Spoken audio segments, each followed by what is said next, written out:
Finalmente chegamos ao mais esperado episódio das Casas de Hogwarts. Hoje é o dia de falarmos da casa mais envolta em dubiedades, dilemas, mistérios e vista por muitos com admiração e por muitos outros com desconfiança. Nós falaremos sobre a casa Sonserina e seus pontos de destaque, bem como as razões pelas quais estar orgulhoso e satisfeito em ser selecionado para ela. Meu nome é Alberto e eu sou o Alberto, mas...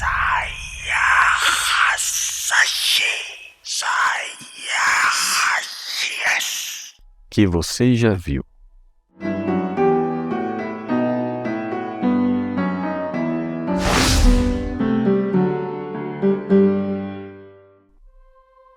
Ou quem sabe a Sonserina será sua casa, e ali fará seus verdadeiros amigos, aqueles de astúcia que usam de quaisquer meios para atingir os fins que antes colimaram.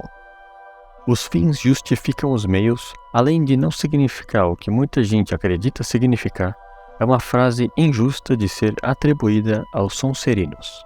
Usar de quaisquer meios para atingir objetivos não significa necessariamente acreditar que os meios usados são bons e justos. Significa somente que foram entendidos como necessários. Então, eu acho mais justo dizer que os fins explicam os meios e às vezes os meios parecem inevitáveis. Avada Kedavra.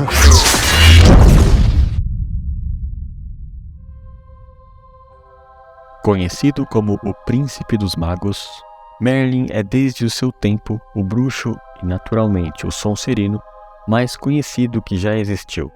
Até mais conhecido que Salazar Slytherin, já que a sua fama ultrapassa a comunidade mágica e penetra na cultura dos trouxas há séculos.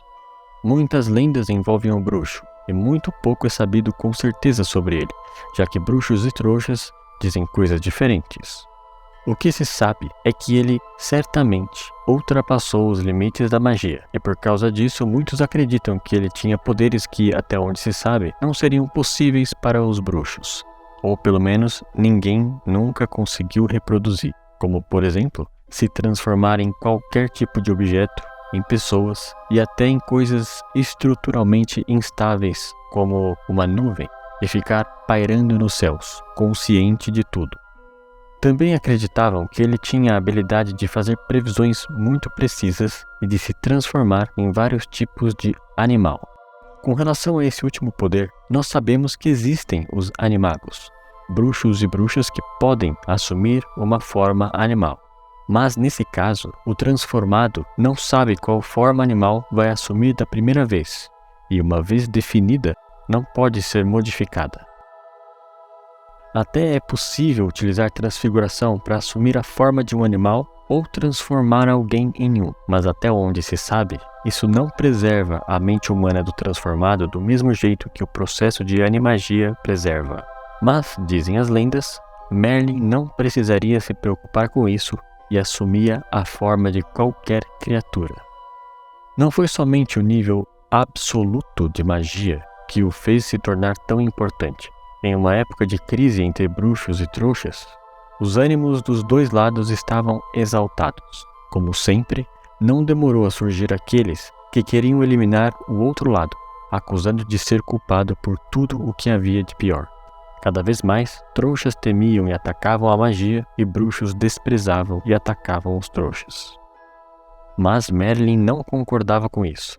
Ele acreditava que os trouxas precisavam ser protegidos e nunca atacados.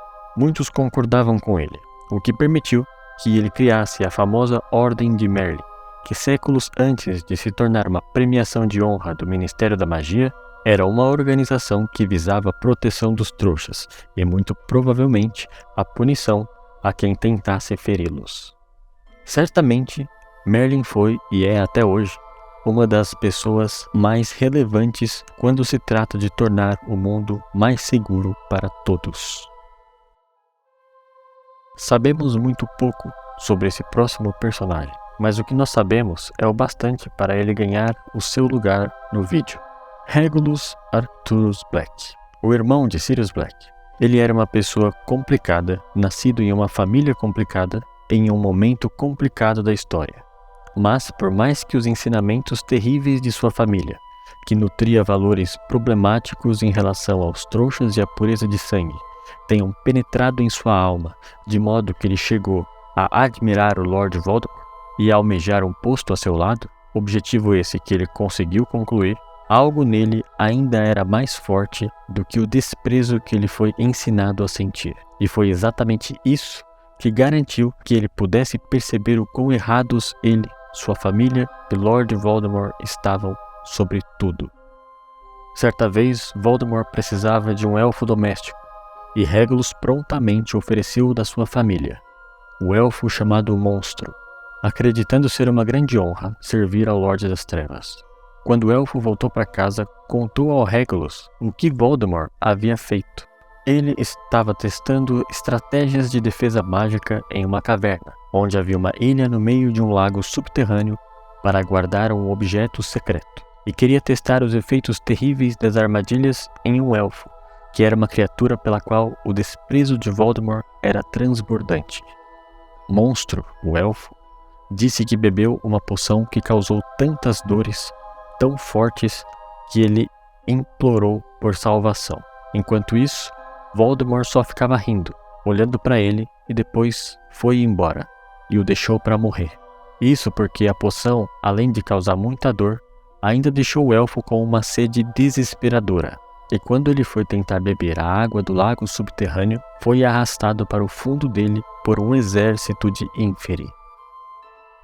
Ele só não morreu porque a ordem do seu mestre, o Regulus, era voltar para casa depois de cumprir as ordens do Lorde das Trevas. E apesar de ser impossível bruxos aparatarem e desaparatarem na caverna, por considerar a magia dos elfos inferior, Voldemort nem cogitou bloquear a magia deles. Por causa disso, Monstro conseguiu voltar para casa num estalar de dedos, mas obviamente abatido. Ao ouvir as palavras do elfo, Regulus ficou injustificadamente incrédulo e ficou muito preocupado. Pediu para ele se esconder e não sair de casa. Umas noites mais tarde, o Regulus, desesperado, vai até o monstro e pede para que ele o levasse até a caverna onde ele tinha ido com o Voldemort. Chegando lá, o Regulus ordenou que Monstro substituísse o objeto protegido por uma réplica que ele havia levado, e que então retornasse para casa sem ele. O objeto verdadeiro estava submerso na poção e ela precisava ser bebida. O monstro estaria pronto para beber a poção pela segunda vez, mas foi Regulus quem bebeu e agonizou desesperadamente antes de ser arrastado para o seu fim, no fundo do lago. Eu escolhi falar do Regulus porque ele é um exemplo extraordinário de que as ideias não precisam ser sólidas e nem precisamos fingir não ver a verdade quando ela é esfregada na nossa cara. Ele tinha a escolha de justificar os atos do Voldemort ou aceitar que esteve errado a vida inteira, e mesmo custando a própria vida, ele escolheu aceitar que estava errado, e consequentemente concluir que Voldemort precisava ser detido. Além disso, ele foi muito nobre ao beber a poção em vez de mandar o elfo fazer isso, o que mostra o quanto ele, no fim das contas, era diferente do Voldemort. Voldemort nunca faria isso, por ninguém, nem por um bruxo. Antes de falarmos do último personagem, por favor, deixa o like se estiver gostando do vídeo, e se já viu os outros vídeos e ainda não é inscrito no canal, eu ficaria muito contente se você se inscrevesse. Continuando. A grande mancha cinzenta que oculta tantos segredos e coleciona tantas desavenças. O professor Severus Snape, como não poderia faltar, não é mesmo?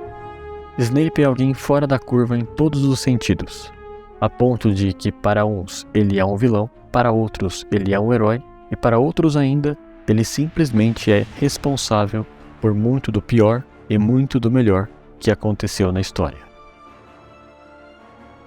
Vocês conseguem imaginar alguém que saiba algo sobre magia, que Dumbledore não sabe, em níveis consideráveis?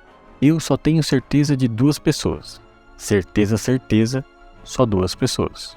Lord Voldemort e Severus Snape. Como disse a professora Minerva McGonagall no primeiro capítulo do livro Harry Potter e a Pedra Filosofal, Dumbledore só não possuía os mesmos poderes de Voldemort porque ele era nobre demais para usar magia das trevas.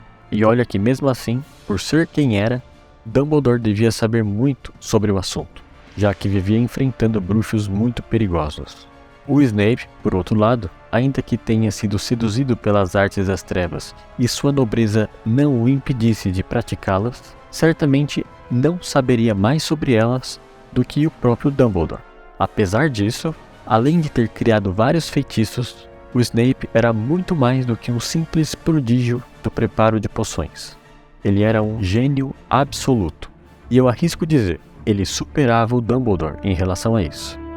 Não é à toa que ele deu conta de cuidar do Dumbledore quando ele foi amaldiçoado pelo Anel dos Gaunt. Dumbledore estava semiconsciente, completamente fraco e incapaz de se revigorar, mas Snape tinha conhecimento para trazê-lo de volta, para preparar uma poção capaz de retardar o avanço da maldição e ainda restringir a maldição a uma das mãos. Não penso que digo bobagem quando digo que Dumbledore provavelmente não conhecia alguns dos feitiços que o Snape usou em sua mão amaldiçoada, e com certeza ele não sabia sobre a poção e muito menos como prepará-la. Digo isso porque ele mesmo admitiu para o Snape que apostou no palpite de que, se ele quebrasse o anel, a maldição seria desfeita.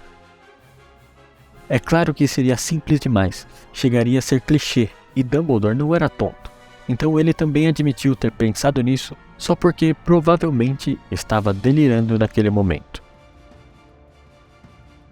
Assim como o professor Flitwick, o professor Snape também recebeu de Dumbledore a tarefa de preparar um obstáculo para proteger a Pedra Filosofal. Além disso, Dumbledore confiava ao Snape uma missão secreta: espionar Voldemort quando ele retornasse, sendo um agente duplo e fazendo Voldemort acreditar que recebia informações privilegiadas sobre os planos de Dumbledore. A grande excepcionalidade disso é que o Voldemort era um talento fulminante da legilimência. Ele sabia ler e manipular a mente das pessoas. Então não era tarefa fácil a do Snape. Ele teve sucesso, e foi um sucesso absoluto. O Snape não só podia ler mentes, como também ele podia bloquear a própria mente para não ser lida. E eu sei que falando assim pode parecer que não é muita coisa, só que nós estamos falando de bloquear o acesso ao Lord Voldemort e ao mesmo tempo convencê-lo de que não há bloqueio algum, deixando-lhe ver alguma coisa, verdades e mentiras que devem se encaixar perfeitamente. Pois se ele tivesse a menor suspeita de um bloqueio ou de uma memória alterada, a morte indolor de uma Avada Kedavra seria a melhor coisa que o Snape poderia esperar. Mas ele fez isso tão bem que o Lorde das Trevas morreu sem saber que estava sendo enganado. E para finalizar, como se já não fosse o bastante, o Snape sabia voar, sem a necessidade de uma vassoura ou uma criatura mágica. Voar dessa forma foi considerado pelos bruxos impossível por milênios, até Lord Voldemort descobrir como fazer isso e passar o seu conhecimento somente para uma pessoa, Severus Snape. Com a sua morte e a morte de Voldemort, esse conhecimento se perdeu. O Salão Comunal da Sonserina fica localizado nas masmorras do Castelo de Hogwarts, abaixo das águas do Lago Negro. A entrada para o salão fica próxima a um conjunto de degraus de pedra, e para entrar, a pessoa deve sussurrar a senha. Ao fazer isso, uma serpente se move, revelando a porta secreta que se abre. Na minha opinião, a mais bonita de todas as entradas. O salão é comprido, com teto e paredes de rocha rústica, colunas adornadas e luzes suaves. Apesar de haver algumas janelas, por estar debaixo d'água, normalmente o ambiente é pouco iluminado pelos poucos archotes, tochas, lampiões e candelabros espalhados pelo ambiente. As paredes são decoradas com tapeçarias de seda verde e prata, com representações de bruxos e bruxas medievais que foram da Sonserina. A mobília é elegante e antiga, com sofás de couro verde escuro, poltronas estofadas e mesas de estudo. No centro do salão, há uma lareira que, durante os meses mais frios do ano, nunca é apagada, já que, mesmo em dias quentes, a temperatura do lugar é baixa. Apesar de ser descrito haver um quadro de Salazar Slytherin acima da lareira do Salão da Sonserina, em Hogwarts Legacy, a Sonserina ganhou em vez disso uma estátua do fundador, exatamente como a estátua da Rowena Ravenclaw que existe no Salão Comunal da Corvinal. E por fim, O elemento da Sonserina é a água. Acho que se eu fosse selecionado para Sonserina, eu ia me sentir muito inspirado para estudar. Sinto que o ambiente do salão comunal não deixa a gente esquecer que a gente está ali em um contexto muito específico e que se trata de um lugar muito mágico. Antes de acabar o vídeo, eu queria dar um recadinho. Eu gostaria de agradecer vocês pelo apoio e comentários positivos e gentis. Os vídeos estão sendo muito bem recebidos por vocês e isso realmente me deixa muito contente. Tanto pela quantidade de visualizações, que eu confesso que me surpreendeu muito, quanto pela interação através dos comentários. Então, muito obrigado mesmo. Vocês são uma fofura. Chegamos ao fim do último episódio das razões para escolher cada uma das casas de Hogwarts.